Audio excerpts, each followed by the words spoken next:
I was surviving. Everyone in the room had gone silent, frozen mid-laughter, mid-drink, mid-breath, and there I was staring at the man I loved as he shouted, "Yes, Dylan and I slept together. He's better now. Get out." For a second, I didn't even feel the floor beneath me, just this weightless, dizzy quiet. Then I lifted my glass, looked him dead in the eyes, and said softly, "To honesty." The wine burned on my tongue. The room blurred. I turned and I walked out. But let me go back to where it started before the noise, before the audience, before everything cracked. My name is Nancy Scholes. I'm 28, and I'm an architect. The kind who stays late at the office obsessing over clean lines and quiet symmetry. I like things that make sense. Spaces, blueprints, even emotions if they'd let me. Jack Bearfield was the opposite of all that. He was motion laughter light, a PR manager who could charm anyone into believing anything, including me. When we met, it felt like color flooding into a grayscale life. He was magnetic, always talking, always connecting, always being seen. I wasn't used to people like that, but Jack made me feel visible too. He used to say, "You steady me, Nancy. You make the noise stop." I believed him. For the first year, it worked. We built a rhythm, his chaos orbiting my calm. But somewhere in between the client dinners, the rooftop cocktails, and the networking events, I started feeling like background music in his story. He'd come home late, smelling like cologne and champagne, telling stories about his team, especially Dylan. "He's hilarious," Jack would say, laughing as he texted back under the table. "Just office banter." I told myself not to be that girlfriend, the paranoid one.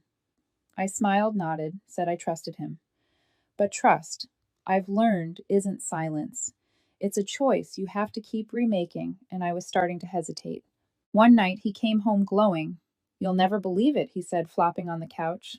Dylan jokingly proposed during our pitch today. He laughed, expecting me to laugh too. I did, but inside something twisted. It wasn't the joke, it was the tone. The way he blushed, not embarrassment, but pride. Then came the comparisons. Mark took his girlfriend to Paris for the weekend he'd tease. "You could be a bit more spontaneous, Nancy." I smiled and said, "I'm not competing with your coworkers." He rolled his eyes. "You're too serious sometimes." That's the thing about emotional paper cuts, they don't bleed right away. They just sting later when it's too late to say, "That hurt." When we moved in together, I thought maybe things would settle. We found a small two-bedroom near the river. It was the first space that truly felt like ours. We spent weekends painting walls, arguing over curtain colors, building IKEA furniture until 2 a.m. The kind of normal that makes you believe in beginnings again. Then Jack suggested a housewarming party. "Let's make it perfect," he said, stringing fairy lights across the balcony. "You'll finally meet everyone from the office." The way he said finally made it sound like an initiation. In the days leading up, our home became his stage. New outfits arrived. His phone buzzed constantly. He curated playlists, lighting menu details like our relationship depended on the right Spotify mix. I joked, "You sure this is about us and not your PR image?" He laughed. "Oh, come on. You'll thank me when everyone's impressed." That word again. Perfect. Perfect apartment. Perfect image. Perfect life. Sometimes I wondered if Jack cared about being happy or just about looking like he was. Still, I helped. I bought new glasses, cleaned every corner, played the supportive partner role. Because when you love someone, you show up even when it feels like you're setting the stage for your own invisibility. The night of the party was stunning, I'll give him that. Soft lights, golden laughter, the smell of wine and citrus candles. Jack moved through the crowd like he owned the air charming, confident, untouchable. I stayed near the kitchen, refilling drinks, catching fragments of conversations about campaigns and clients. Then he arrived, Dylan. I recognized him instantly from photos, all confidence and smirk, the kind of man who mistakes arrogance for charisma. Jack's voice brightened when he saw him. "Nancy, this is Dylan. Finally, you two meet." I shook his hand. His grip was firm, rehearsed. "I've heard about you," I said. "Likewise," he replied, smiling just enough to make it sting. "He talks about you all the time." Jack laughed that nervous laugh people do when truth brushes too close.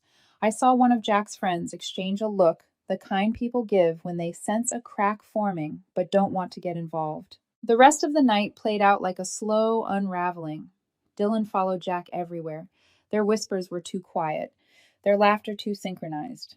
Every time I passed Jack would switch tones plaster on that host smile and ask if I was okay on drinks. At one point I pulled him aside near the balcony. "You're being a little obvious," I said quietly. He blinked, that defensive flicker lighting up his eyes. "What's that supposed to mean?" "You know exactly what it means." "Oh, come on," he scoffed. "We're just having fun." "Jack, you're flirting with him in front of everyone." He smirked. "Maybe if you weren't standing in the corner all night, I wouldn't have to." That line hit harder than I expected. I didn't respond, just stepped back and let him walk away, his laughter echoing like applause in a play I hadn't agreed to join. I told myself not to ruin his night. I'd talk to him after the guests left, but the universe decided to move up the schedule. Around midnight, the music got louder, the drinks stronger, the masks thinner. I was in the kitchen when I heard him, his voice sharp and drunk. I walked out, and suddenly all eyes were on me. "You know what your problem is, Nancy," Jack said, standing by the couch, face flushed. "You make everything so boring. You drain the room." The laughter died. Someone muttered, "Jack, stop." I stayed still. "You've had too much to drink. Maybe we should—" "Oh, don't patronize me." He took a step closer. "You think being quiet makes you better? That's not love, Nancy. That's control." Control. The word hung there, sharp and absurd. He laughed, but it cracked halfway. "You always want everything perfect, predictable. I can't breathe around that." The room froze. "Jack," I said softly, "this isn't the place." He grinned that manic, reckless grin and lifted his glass. "Why not? Everyone already knows." And then it happened. He looked at me like a man possessed, raised his drink and shouted, "Yes, Dylan and I slept together. He's better now." "Get out." The words crashed through the air like glass. Dylan's face went white. Someone gasped. Someone else whispered my name. I didn't scream. I didn't cry. I picked up my wine, raised it slightly, and whispered, "To honesty." The liquid trembled in the glass. I set it down and walked out. Behind me, I heard someone mutter, "Jesus, Jack," and his voice breaking. She needed to hear it. But I didn't turn around, because when someone shows you who they are under the lights, you don't stay for the encore. The night didn't end when I left the party. It just went quiet, the kind of quiet that feels alive, humming, vibrating with everything unsaid. I walked without direction, heels clicking against the pavement, city lights bleeding into the fog. I didn't even notice I'd been crying until the wind turned cold against my face. I checked into a small hotel near the river, the first one with a vacancy sign still lit. The receptionist looked at me too long, mascara-streaked red wine stain on my dress, but said nothing. I was grateful for that. In the room, I sat on the edge of the bed and stared at the wall. Beige wallpaper, humming air conditioner, nothing else. I tried to replay what had happened, but my mind wouldn't give me sentences, only flashes. His voice, the laughter, the stunned silence, the look on Dylan's face when he realized Jack wasn't joking. I thought about texting him just why, but my hands wouldn't move.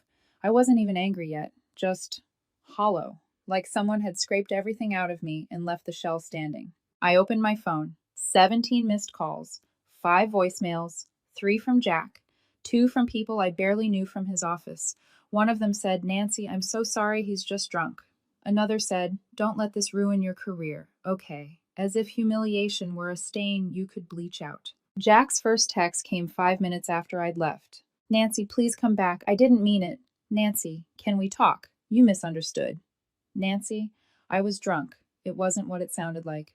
But it was. People don't confess what isn't already true. I turned the phone face down and stared at the ceiling. There was this strange heaviness pressing on my chest. Not heartbreak, not rage, something quieter. A kind of death you don't scream about because you know the body's still warm. That's how betrayal feels when it's public. It isn't just one wound, it's everyone watching you bleed. At some point, I must have fallen asleep because I woke up to sunlight cutting across the bed. My phone was still vibrating. Messages stacked on messages. I deleted them all. Then I sat there for a long time, bare feet against the carpet, hands trembling around a cup of instant coffee. I remember thinking how absurd it was how the world just kept moving. Taxis honking, people jogging, someone laughing outside. Didn't they know a universe had collapsed? When I finally looked at myself in the mirror, I almost didn't recognize the woman staring back. Eyes swollen, lipstick smudged, hair tangled. But underneath the ruin, I saw something else, a strange stillness. I whispered to my reflection, "You're done." That morning, I went to work like nothing happened. My body went through motions my mind hadn't caught up with, yet coffee sketching client calls. No one knew. No one asked. It was safer that way. By evening, I texted my best friend Hannah and asked if I could stay at her place for a while. She didn't ask why. She'd been there, she knew silence like this. When I arrived, she just hugged me and said, "He doesn't get to define you by the worst thing he did." I nodded, though I didn't believe her yet. That night, she made tea, and I sat at her kitchen table staring at the steam curling from the cup. My phone buzzed again. I didn't look. I knew it was him. The apologies had started turning into accusations. "You embarrassed me first. You made me feel small." We were already over Nancy. There it was, the spin, the narrative shift, the PR man back in control. I scrolled once more before blocking him. The last message said, "I just wanted us to be happy." I almost laughed. Happy. The word felt foreign in my mouth. For days, I drifted through time without order. Hannah would talk, and I'd hear the words, but not the meaning. My body functioned, but my mind was somewhere between the echo of that party and the hum of the hotel air conditioner. One evening, I caught myself standing in front of the closet, staring at the red dress I'd worn that night. I had packed it without thinking. It hung limp, smelling faintly of perfume and wine. That dress used to make me feel beautiful, confident. It was the one he'd called a showstopper. Now it looked like evidence. I folded it carefully, put it in a paper bag, and took it down to the dumpster. I didn't even throw it in. I placed it on top gently like a body I was letting go of. Like a body, When I came back upstairs, Hannah was waiting in the doorway. "You okay?" I nodded. "Just cleaning." But it wasn't cleaning, it was exorcism. That night, I dreamed of him standing on that balcony laughing, as if the whole thing was a scene he'd directed. When I woke, I realized something important. Jack didn't destroy me because I was weak. He destroyed me because I kept giving him the spotlight. Every time I forgave, every time I stayed quiet, I built him a stage. The next morning, I packed my things, got my own apartment, and changed my number. I didn't leave a forwarding address. There were still moments, of course, brushing my teeth and noticing only one toothbrush, hearing a song we'd once danced to, catching myself setting out 2 cups of coffee instead of 1. But slowly the silence became softer, less like emptiness, more like peace. I used to think love meant understanding patience, loyalty, no matter what. But real love, the kind that lasts, doesn't humiliate you to feel alive. It doesn't make you small to make itself large. He called what I gave him control, but it wasn't that. It was care, and he mistook it for weakness. Now, when I think about that night, I don't see him anymore. I see me walking out, holding my glass steady while the world fell apart. I didn't lose that night. I left. A few weeks later, the silence I'd chosen turned into noise I didn't ask for. Rumors have a way of crawling out from the cracks of other people's guilt. Jack didn't just cheat, he rebranded it. The first time I saw it was on social media. One of his coworkers had posted a picture from that night. The caption read, "Sometimes you outgrow people who hold you back. Growth hurts, but it's worth it." There he was in the photo smiling beside Dylan. My name wasn't mentioned, but it didn't have to be. Everyone who knew us would understand. By the end of the week, I'd heard the same story 3 different ways. Nancy was emotionally distant. Nancy was controlling. Nancy didn't let him be himself. Not because I believed them, but because other people did. People who'd never met me. People who'd laughed at our photos once and now whispered about how I'd driven him away. Jack was good at this. He'd always been good at controlling the narrative that was his job after all. He could turn any situation into a polished headline. And now I was the bad PR, the ex to be rebranded. Hannah noticed before I did. She came home one night holding her phone jaw tight. "He's posting about healing," she said, "about finding peace after a toxic relationship." "Let him," I said quietly. "It's all he knows how to do, sell an image." Still, she said, "It's cruel." Cruel didn't even cover it. It was surgical. Precise. He'd always said I was the stable one, the calm one. Now he was weaponizing that calm, twisting it into coldness, painting me as the woman who never felt enough, never cared enough, never let him breathe. And the worst part, the world loves a man's redemption arc more than a woman's truth. I could have posted screenshots. I could have told the real story, how he'd humiliated me, lied to me, broken something in me that still hadn't healed. But what would that make me? Another bitter ex feeding the gossip cycle. No, I refused to give him that. Instead, I disappeared, deleted my social media, ignored the whispers, let him talk, because I knew time had a way of peeling back the polish. Still, it hurt, the quiet kind of hurt that doesn't scream. It just sits behind your ribs, heavy and constant. Sometimes I'd walk by the cafe near his old office. I'd see familiar faces from his PR circle inside, laughing, checking their phones, pretending not to see me. I'd catch fragments of conversation through the window. My name, his name, laughter that used to include me. Once I heard someone say, she was always kind of uptight. He deserves someone more fun. That sentence followed me home like a ghost. I poured a glass of wine, sat by the window, and whispered it out loud, uptight. The word felt smaller than me, like they'd shrunk my entire being into one adjective. Hannah found me like that later, staring out into the city. "Why do you read that stuff?" she asked gently. "I don't know," I said. "It's like touching a bruise. You know it'll hurt, but you do it anyway just to make sure you're still alive." She sat beside me in silence. We watched the streetlights blink on one by one. Then she said, "He's rewriting the story. But one day he'll forget his own version. They always do." She was right. People like Jack can't keep their mask straight forever. But in that moment, it didn't feel like victory. It felt like erasure. A few days later, I ran into a mutual acquaintance, a man from one of Jack's work parties. He smiled too politely, the way people do when they already know something about you. "Nancy." "Hey," he said. "You look good. I heard you and Jack, you know." "Yeah," I replied. He hesitated. "It's just he said you weren't happy, that you were planning to leave anyway." I almost laughed. The absurdity of it. He wasn't just rewriting me, he was editing me out entirely. I wanted to scream to correct him, to say, "Actually, he cheated on me in front of 30 people." But I didn't, because truth screamed sounds like denial. And denial is exactly what he wanted to paint me with. So I smiled instead. If that's what he said, then I guess that's what happened. He nodded awkwardly and changed the subject. When I got home, I sat down with my sketchbook, something I hadn't touched in weeks. My pencil hovered over the page, unsure where to begin. But then I drew a line, just one clean, deliberate stroke. That's what I loved about architecture, the honesty of lines. They don't lie. They don't perform. They just exist. I drew for hours. My hands moved faster than my thoughts. Walls, windows, beams, angles, structure after structure. Something inside me started to steady. At some point, Hannah came by, leaning against the doorway. "Looks like you're back." Maybe I said eyes on the page.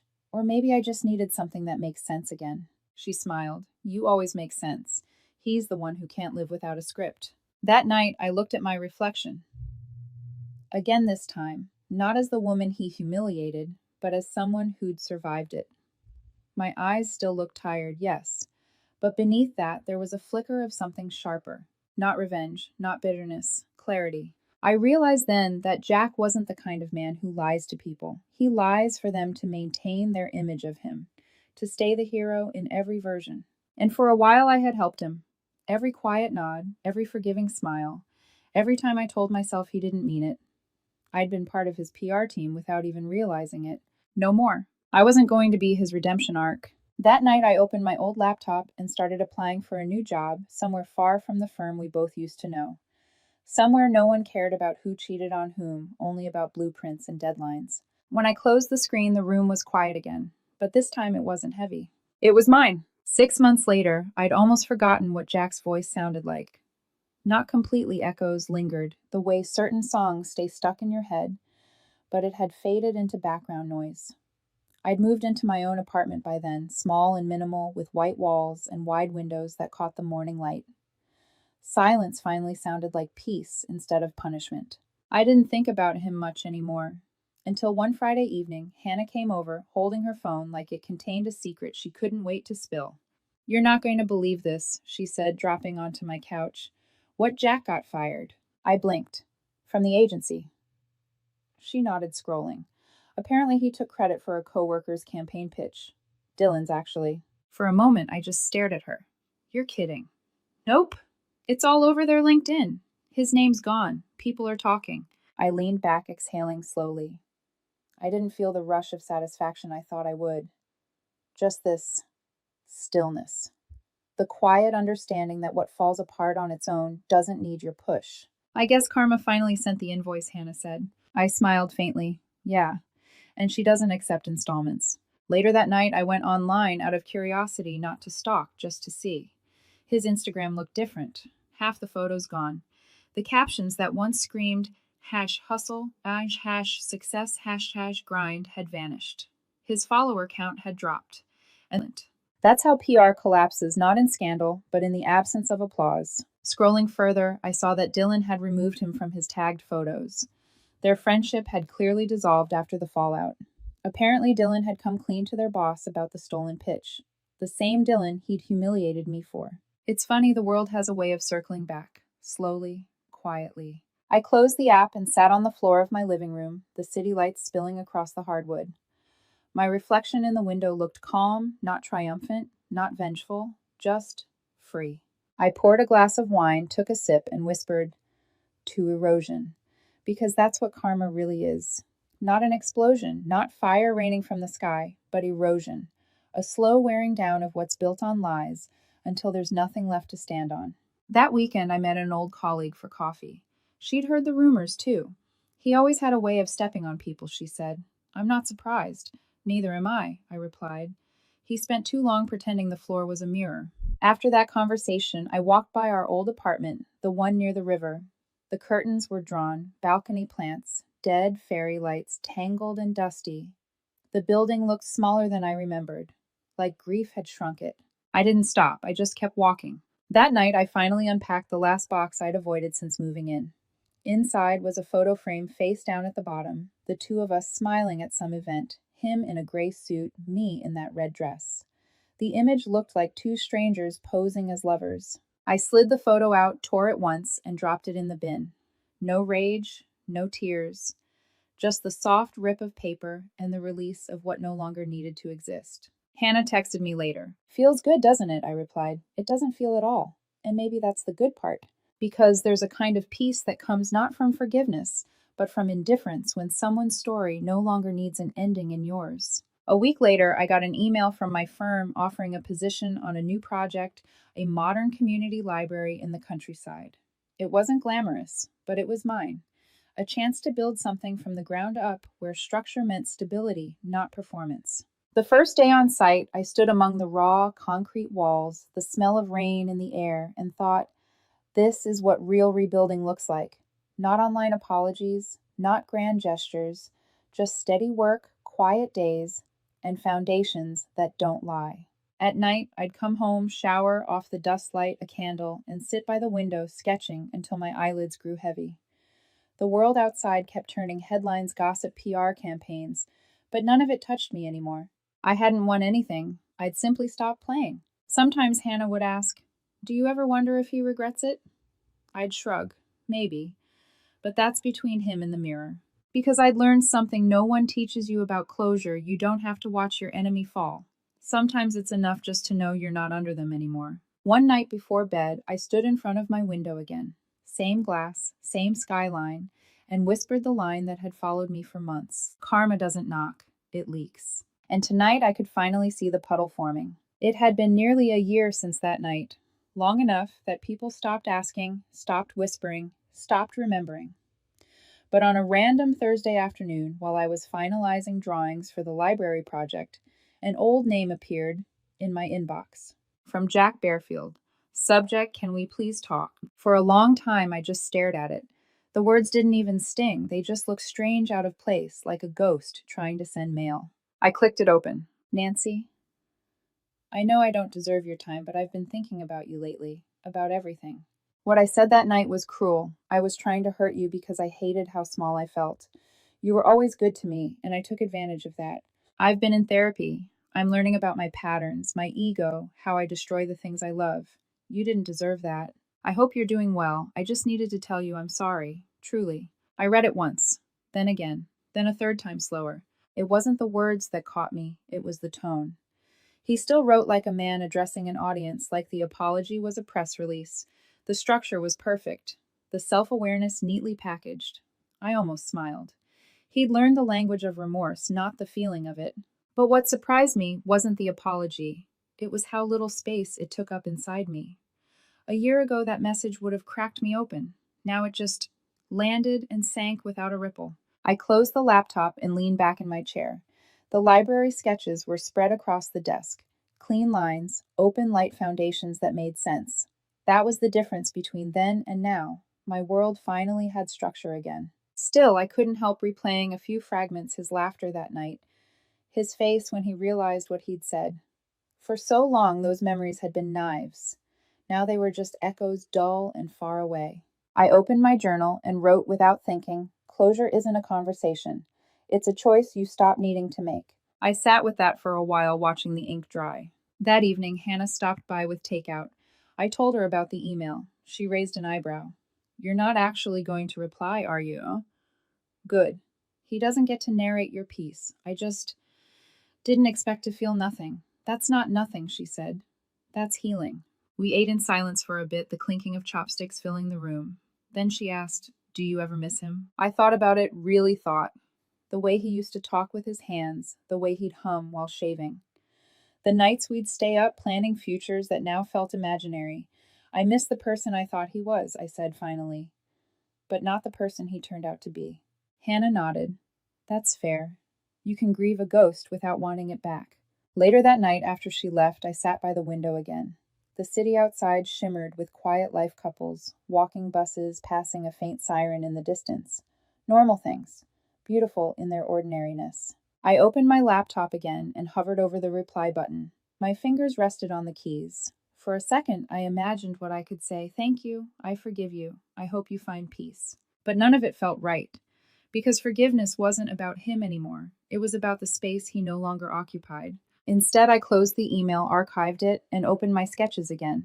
A new concept had been forming in my mind all week, a reading atrium open to sunlight where people could sit in silence surrounded by stories.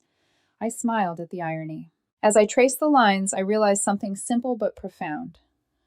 Silence wasn't emptiness. It was design. It was intentional. It meant choosing what stayed and what didn't. That night, I poured a small glass of wine and stepped onto the balcony. The air smelled like rain. I raised the glass, just like I had the night everything fell apart, but this time the toast wasn't bitter. To lessons, I whispered, and to never repeating them. A part of me knew he'd probably wait for a reply. Maybe he'd check his inbox every day for a while. Maybe he'd tell himself he'd done the right thing, said the right words, earned forgiveness. But none of that had anything to do with me.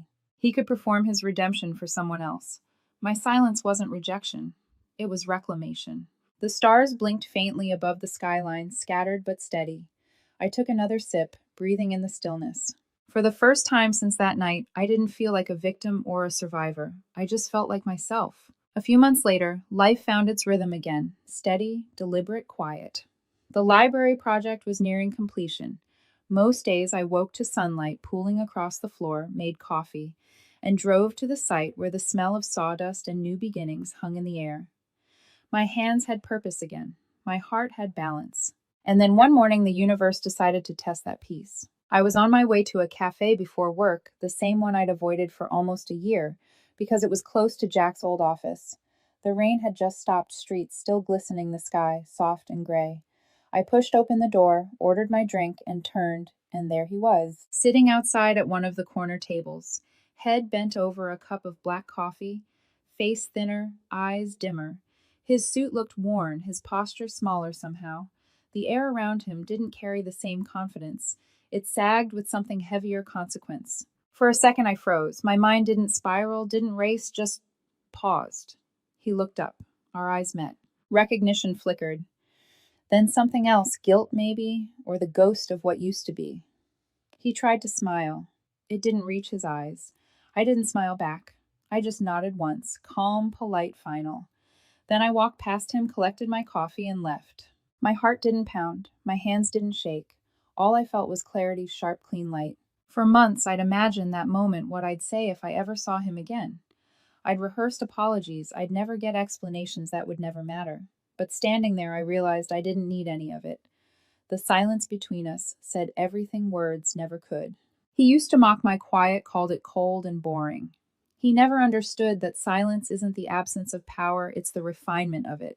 As I walked away, I heard the faint sound of his chair scraping the ground. Maybe he wanted to follow to talk, but he didn't. Because he knew in that one look that the version of me he broke no longer existed. I turned the corner, sunlight spilling across the wet pavement, and exhaled a breath I hadn't realized I'd been holding for a year. That night back home, I poured myself a glass of wine and stood by the window again. My ritual, my quiet defiance. The skyline shimmered steady and indifferent. I thought about everything I'd learned in the space his absence left behind. Love isn't proof you give someone, it's peace you build with them. And when someone mistakes your calm for control, your loyalty for weakness, you don't fix it. You walk away before they teach you to shrink. I raise my glass not to revenge, not to closure, but to understanding. Funny, I murmured. He once said silence scared him. Turns out it became my greatest weapon. I thought back to that party, the fairy lights, the red dress, the sharp sting of betrayal that once defined me. Now the memory felt distant, like a photograph I'd long stopped looking at. He performed love. I learned peace. The two are never the same. I turned off the lights, letting the city glow paint soft patterns across the floor. Tomorrow I'd be back at the construction site, sleeves rolled up, blueprints in hand, building something solid, something real. Not perfect, just honest. And for the first time since that night, I felt weightless. Because letting go wasn't losing.